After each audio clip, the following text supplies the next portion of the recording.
Hello students, this is your English teacher Riyanka ma'am. আমি অনেক দিনই তোমাদের জন্য কোনো ভিডিও আপলোড করতে পারিনি। আমার নিজস্ব কিছু কারণ ছিল, তার জন্য আমি খুবই দুঃখিত। আশা করি তোমরা এরপরে পরপর ভিডিওগুলো পাবে, এতে তোমাদের কোনো রকম প্রবলেম হবে না। তো আজকে আমাদের আলোচনার বিষয় My last Duchess, written by Robert Browning. Okay, তো এই কবিতাটা পড়ার আগে এই কবিতার ব্যাকগ্রাউন্ড জানাটা খুবই দরকার, না হলে তোমরা কবিতার সাথে কানেক্টই করতে পারবে না। তো দ্যাটস ওয়াই আমি কবিতাটার ব্যাপারে একদম ডিটেলস বলবো, এবং তোমরা এখানে নোটসগুলো সবাই নোট করে নেবে। আমি জাস্ট রানিংয়ে পড়াবো, একটু ভিডিওটা লেন্দি হতে চলেছে, তো তোমরা একটু ধৈর্য ধরে পড়বে এবং এই নোটসগুলো তোমরা অবশ্যই খাতায় নোট করে নেবে, যাতে তোমাদের আনসার দিতে খুবই সুবিধা হয়। আমি খুব ইজিলি লিখেছি, এই ব্যাকগ্রাউন্ডটা জানলে তোমাদের পড়তে খুব ভালো লাগবে কবিতাটা। তো চলো শুরু করা যাক। তো এখানে এই কবিতাটা পড়ার আগে তোমাদের জানতে হবে যে রবার্ট ব্রাউনিং ইনার ব্যাপারে জানতে হবে যে কে ইনি, ঠিক আছে? তো রবার্ট ব্রাউনিং ছিলেন একজন ভিক্টোরিয়ান পোয়েট। দেখো এখানে ডিটেলসে দেওয়া আছে, আমি জাস্ট মানেটা পরপর বলে যাচ্ছি। তো তিনি ছিলেন একজন ভিক্টোরিয়ান পোয়েট। তিনি তার ড্রামাটিক মনোলগস লেখার জন্য খুবই বিখ্যাত ছিলেন, ঠিক আছে?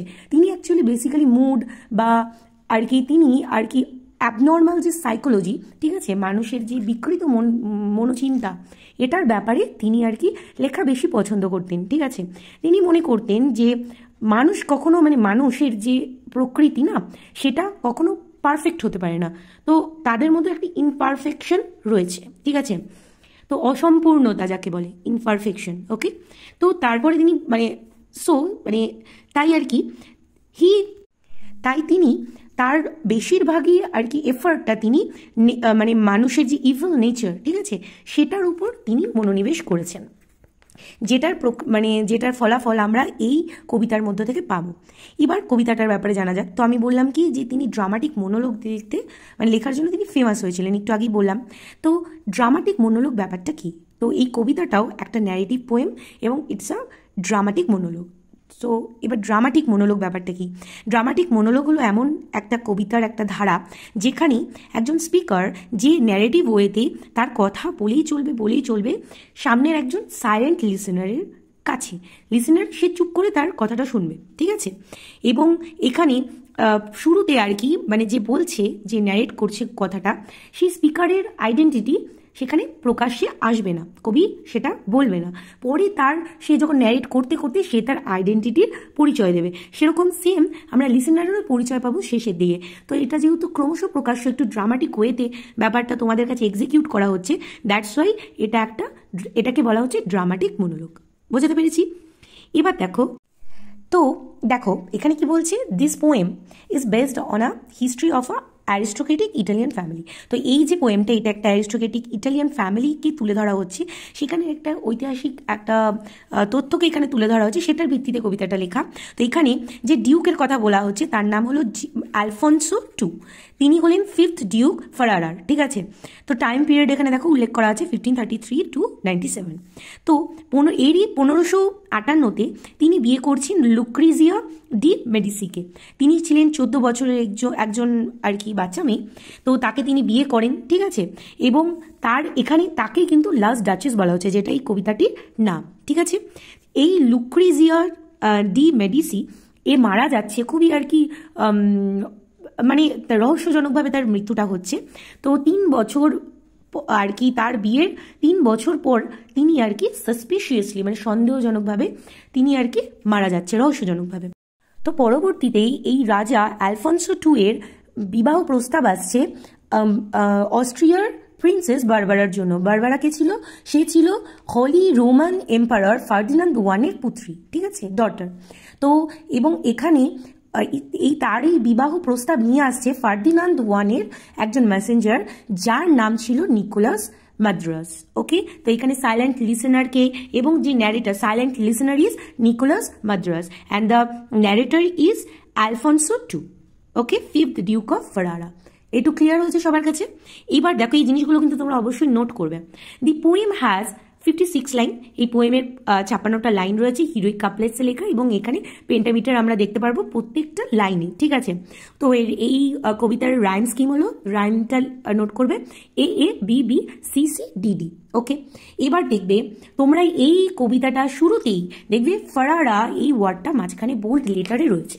তো এটার ব্যাপারটা কি, ফারারা ইট ইজ কল্ড এপিগ্রাফ। ওকে, তো এপিগ্রাফ ব্যাপারটা কি, যখন এটা হলো ইংলিশ লিটারেচারে কিছু স্পেসিফিক কোট বা ফ্রেজ বা মানে কিছু লেখার মাধ্যমে তোমাদের বইয়ের আর কি চ্যাপ্টার বলো বা পোয়েম বলো, সেখানে শুরুতেই সেই কনটেক্সটার উপর মানে সেই বিষয়বস্তুর উপর একটি আর কি মানে আইডিয়া রিডারদের দেওয়ার জন্য এই ওয়ার্ডটা ইউজ করা হয়, যে ওয়ার্ডটা কিছু তথ্য বহন করে। না তো কোশ্চেন ইজ, এই ফারারা এই ওয়ার্ডটার মধ্যে কি তথ্য রিডাররা খুঁজে পাবে? তো দেখো এখানে ফারারা এটা হলো নর্দার্ন ইটালির একটা শহর, ঠিক আছে, যেটা আর কি খুব পরিচিত, মানে যেটা পো রিভারের পাশে আর কি লোকেট ছিল এবং যেটা পরিচিত ছিল সেখানকার ট্রেডিং, কালচার, পলিটিক্যাল ইস্যুসের জন্য খুবই ফেমাস ছিল, ঠিক আছে। তো ফারারা, এবং এখানে আমরা এটাও দেখতে পাচ্ছি, একটু আগেই বলছিলাম Alfonso two, 5th duke of Ferrara, তাই তো, তাহলে সে ছিল 5th ডিউক ফারারা। ওকে, এবার আমরা কবিতায় প্রবেশ করব এবং কবিতার সামারিটা আমি দেখো দিয়ে দিচ্ছি। কবিতার সামারিটা তোমরা এই কারণেই দেওয়া আছে যাতে তোমরা এই কবিতার কোশ্চেন আনসার করতে সুবিধা হয়।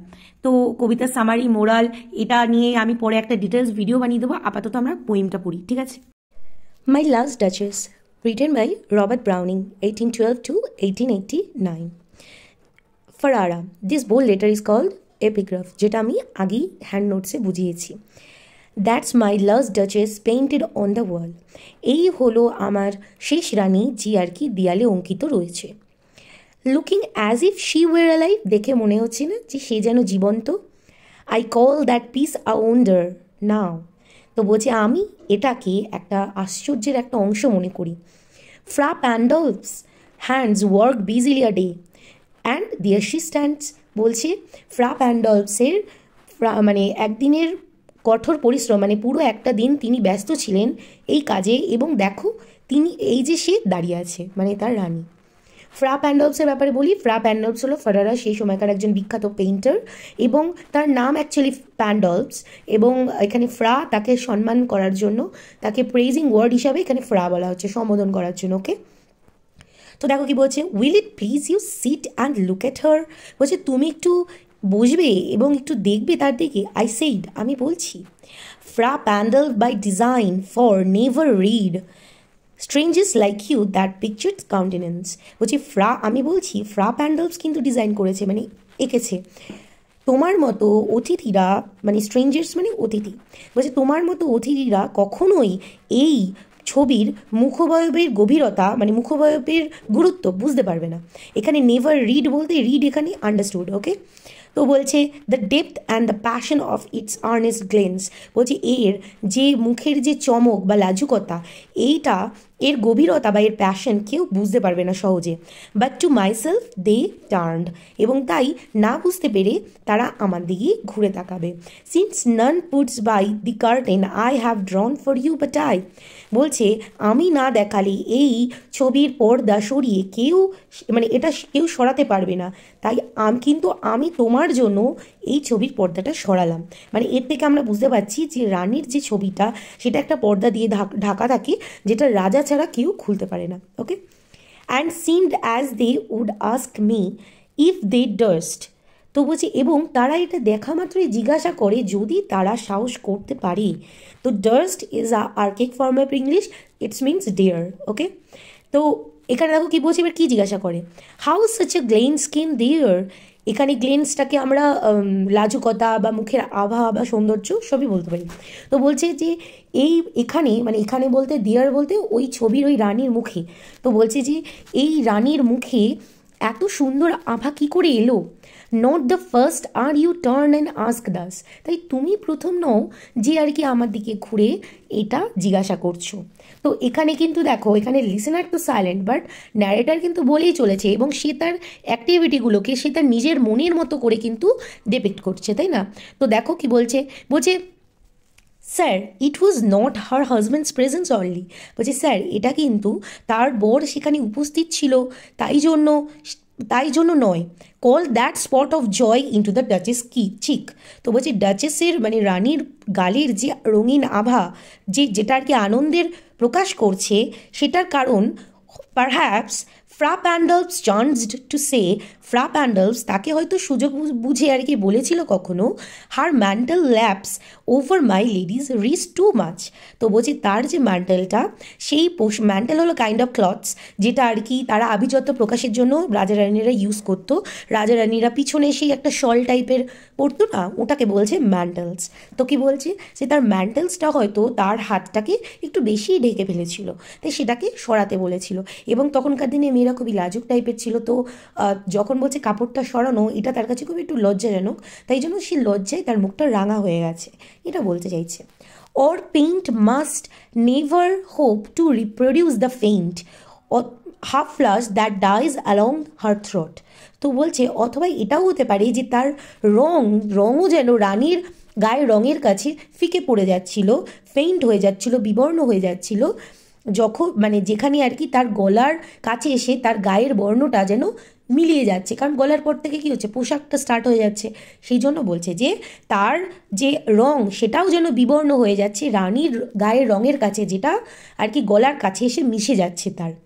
সাচ স্টাফ, এই ধরনের তুচ্ছ জিনিস আর কি, ওয়াজ কার্টেসি শি থট, তিনি মনে করতেন এটাই হলো সৌজন্যতা। কার্টেসি মিন্স সৌজন্যতা। And cause enough for calling up the spot of joy, এবং এটাকে তিনি যথেচ্ছ কারণ মনে করতেন আনন্দিত হওয়ার। She had a heart, how shall I say, মানে তার একটা হৃদয় ছিল, মানে আমি কীভাবে বলি, too soon made glad, too easily impressed, তো সে খুব তাড়াতাড়ি আনন্দিত হয়ে যেত এবং তাড়াতাড়ি ইমপ্রেসড হয়ে যেত, প্রশংসিত হয়ে যেত। She liked what ever she looked on, তো সে যাই তাকাতো তাই তার ভালো লেগে যেত। And her looks went everywhere, এবং তার চোখটা না চারিদিকে ঘুরতে থাকতো। তো এখানে এই কথাগুলোর মধ্য দিয়ে কোথাও না কোথাও সে তার বউকে নেগেটিভ ওয়েতে ডেপিক্ট করছে। বলছে তখনকার দিনে এদিক ওদিক তাকানো এরকম মেয়েদেরকে ক্যারেক্টার তাদের আর কি ব্যাডলি ওয়েতে আর কি বোঝানো হতো। Sir it was all one, এর বলছে স্যার একটু সব কিছুই যেন তার কাছে একই ছিল। My favour at her breast, বলছে আমার তাকে দেওয়া, তার বক্ষকে সজ্জিত করে দেওয়া যে কোনো উপহার, the dropping of the daylight in the west, বলছে পশ্চিমে অস্তজাত সূর্যের যে সৌন্দর্য সেটাও যেন তার কাছে সমান ওই আমার তাকে দেওয়া বক্ষসজ্জিত গিফটের সাথে। The bough of the cherry, some officious fool broke in the orchard for her, তো বলছে যে আবার কোনো আর কি উপযাজক, কোনো বোকা কোনো উপযাজক যদি তাকে বাগান থেকে আর কি চেরি গাছের ডালও এনে ভেঙে দিত, সেটাও তার কাছে সেম আর কি আনন্দদায়ক। The white mule she road with round the terrace, all the each would draw from her alike the approving speech, তো বলছে যে তার টেরেসে আর কি সে যখন হোয়াইট মিউল বলতে সাদা খচ্চর, তো বলছে যে সাদা খচ্চরের পিঠে চড়ে সে যে ঘুরপাক খেত, সেটাও সেই আনন্দটাও যেন তার কাছে মানে এই সব কিছু যেন সমানভাবে অ্যাপ্রুভিং স্পিচ মানে প্রেইজ হতো তার কাছে, মানে সে এই সব কিছু সমানভাবে প্রশংসা করতো। অর ব্লাশ, খুশি মানে লজ্জায় রাঙা হয়ে উঠতো তার মুখ, অ্যাট লিস্ট মানে এটা তো হতোই আর কি। শি থ্যাঙ্কড মেন, সে আর কি সকলকে সে আর কি ধন্যবাদ জানাতো, গুড এটা ভালো, but thanked somehow I know not how, তো এখানে দেখো ড্যাশ ড্যাশ রয়েছে, এই ড্যাশ ড্যাশগুলো কী বলতো, এই হাইপেনগুলো স্মল যে হাইপেনগুলো, ড্যাশ নয় স্মল যে হাইপেন, এটা বোঝাতে চাইছে যে সে পজ নিচ্ছে বলতে গিয়ে। তো সে অ্যাকচুয়ালি তো সে খুব বাড়িয়ে কথা বলছে, যেহেতু সে খুব বাড়িয়ে বেশি করে তার ভালো গুণটাকে ঢাকতে গিয়ে ওভার রিয়্যাক্ট করে উল্টোপাল্টা বলছে, সেহেতু সে মাঝে মাঝে কথা হারিয়ে ফেলছে, তাই জন্য সে বলতে পারছে না। বলছে যে সে এমনভাবেই ধন্যবাদ জানাতো কখনো কখনো, কী আর বলবো, মানে আমি মানে আই নো নট হাউ, মানে আমি জানি না যে কীভাবে বলবো।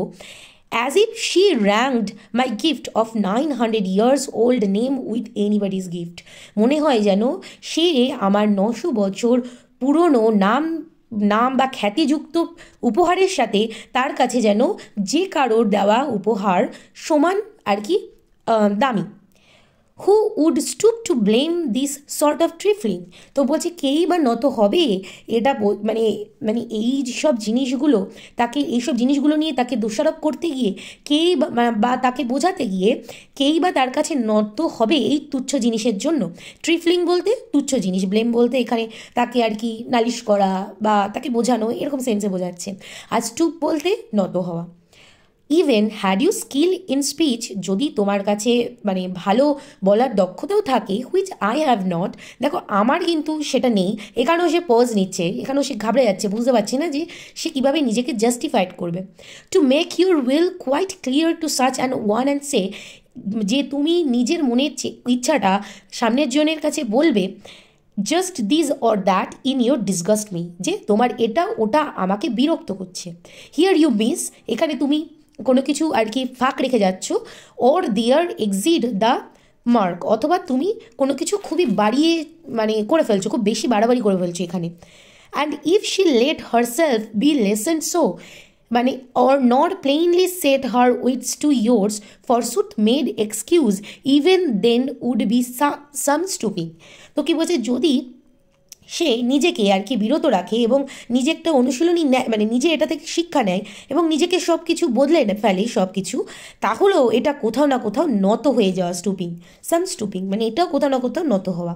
And I choose never to stoop, এবং আমি নত হতে রাজি নই। Oh sir, she smiled, no doubt.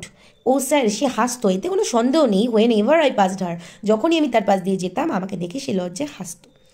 But who passed without much the same smile, বলছে কিন্তু যেই তার পাশ থেকে পাস হতো তাকেও সে একই হাসি দিত। দিস গ্রিউ, এগুলো বাড়তে লাগলো। আই গেভ কমান্ডস, আমি তখন আদেশ দিলাম। দেন অল স্মাইল স্টপ টুগেদার, তারপরে সমস্ত হাসি যেন একসাথে থমকে গেল। এখানে বোঝা যাচ্ছে যে রাজা এখানে তার মৃত্যুদণ্ড দিয়েছিল, মৃত্যু আদেশ দিয়েছিল, যার জন্য তার লোকেরা তাকে মেরে ফেলেছিল, তার রানীকে। There she stands as if alive, দেখো সে এখন দাঁড়িয়ে আছে, মনে হচ্ছে না যে সে জীবিত। Will it please you rise, তুমি কি উঠে দাঁড়াবে? We will meet the company below then, তাহলে আমরা নিচে যারা রয়েছে তাদের সাথে সঙ্গ দিই চলো। আই রিপিট, আমি আবারও বলছি, the count your master's known munificence, তোমার যে রাজা বা তোমার প্রভু, যিনি আর কি সহৃদয়বান বলে পরিচিত, মিউনিফিসেন্স বলতে খুবই generous, is ample warrant that no just pretence of mine for dowry will be disallowed. তো সে এতটাই সহৃদয়বান যে তিনি আমার প্রাপ্ত যে পণ মানে ডাউরি, সেটা দিতে কোনোভাবেই অস্বীকার করবে না, এটা নিয়ে আমার কোনো চিন্তা নেই। ঠিক আছে, অ্যাম্পল ওয়ারেন্ট মানে আমি নিশ্চিত, কোনো সন্দেহ নেই। তো বলছে দেখো, though his fair daughter's self as I avowed at starting is my object, যদিও তার সুন্দরী কন্যাই হলো আমার একমাত্র উদ্দেশ্য বিবাহের। এখানে is my object, this is very important. কেন? কারণ এখানে অবজেক্ট বলতে এখানে বলতে চাইছে তো আমার উদ্দেশ্য বা আমার কাছে খুব ইম্পর্টেন্ট, স্পেশাল, বাট এখানে অবজেক্ট কথাটা কোথাও না কোথাও তার মেন্টালিটিটাকে বোঝাচ্ছে, যেখানে সে উইমেনদের অবজেক্টিফাইড করে দেখে। ঠিক আছে, মেয়ে হলো তার কাছে ভোগ্য বস্তু টাইপের, এবং বস্তু বা শোপিস টাইপের, যাকে সে যেভাবে রাখবে সে সেভাবে চলবে। নেই we will go together down sir. তো তারপরে বোঝা যাচ্ছে যে যে আর কি লিসেনার, সে হয়তো এগিয়ে যাচ্ছিল তার কথায় বিরক্ত হয়ে, তো সে তখন বলছে যে দাঁড়ান দাঁড়ান, আমরা চলুন একসাথেই যাই। নোটিস নেপচুন, এবার যখন নামছে তখন আবার দেখো শো অফ করে কি বলছে, নোটিস নেপচুন দো টেমিং আ সি হর্স থট আর রেয়ারিটি, বলছে দেখুন দেখুন ওই যে নেপচুনের যে মূর্তিটা, যেটা আর কি সি হর্সকে আর কি কন্ট্রোল করার চেষ্টা করছে, দমানোর চেষ্টা করছে, টেমিং মানে কন্ট্রোল করা, বসে আনা। তো বলছে দেখুন ঘোড়াটাকে কীভাবে সি হর্সকে বসে আনছে নেপচুন, এই যে আর কি স্ট্যাচুটা, এটা খুব রেয়ার না? তো এখানে বলে রাখি, Neptune is a Roman god of sea, earthquake, অথবা sea horse, sea creatures and all. ঠিক আছে, তো এখানে সেই নেপচুনের কথা বলা হচ্ছে। Which Claus of Innsbruck cast in bronze for me, ইন্সবার্গের মানে একটা মানে অস্ট্রিয়ার খুবই বড় শহর হল ইন্সবার্গ, যেটার আর কি সেই ইন্সবার্গের একজন ফেমাস আর কি হস্তশিল্পকার তিনি হলেন ক্লজ। তো বলছে আর সেই ইন্সবার্গে তখনকার সময় আর কি ব্রোঞ্জের খুবই বহুমূল্য তোমার ইসে কী বলবো হস্তশিল্প আর কি নিদর্শন পাওয়া যায়। তো তাই তিনি বলছেন, সেটাকেই এই জন্য ক্লজের কথা উল্লেখ করছেন, বোঝা গেল? তাই তিনি বলছেন যে ইন্সবার্গের আর কি ইন্সবার্গের ফেমাস শিল্পকার মানে হ্যাঁ শিল্পকার ক্লজ, তিনি এটা আমার জন্য ব্রোঞ্জ দিয়ে তৈরি করে দিয়েছেন। এইভাবে এখানেই এই কবিতাটি শেষ হয়ে যাচ্ছে। আশা করি তোমরা বুঝতে পেরেছো কবিতাটিতে কি বলা হয়েছে। তো কারো যদি কোনো কনফিউশন থাকে অবশ্যই কমেন্ট সেকশনে জানাবে, আর ভালো লেগে থাকলে কমেন্ট করবে, লাইক করবে, শেয়ার করবে, চ্যানেলে নতুন হয়ে থাকলে ওয়েলকাম। এখানেই আর এখানে আমি ভিডিওটা শেষ করছি। ও হ্যাঁ, আর বলে রাখি, কারোর যদি অন্য কোনো কবিতা পড়া বা তোমাদের কোনো নিজস্ব ডিমান্ড থাকে, তাহলে অবশ্যই কমেন্ট সেকশনে কমেন্ট করবে, আমি সেটা তোমাদের বুঝিয়ে দেওয়ার চেষ্টা করবো। আর এখন থেকে আশা করি প্রপার টাইমে প্রত্যেকদিন তোমাদের ভিডিও দিতে পারবো। তো তোমরা পাশে থেকো। তো আজকের জন্য টাটা, এখানে ভিডিওটা শেষ করছি।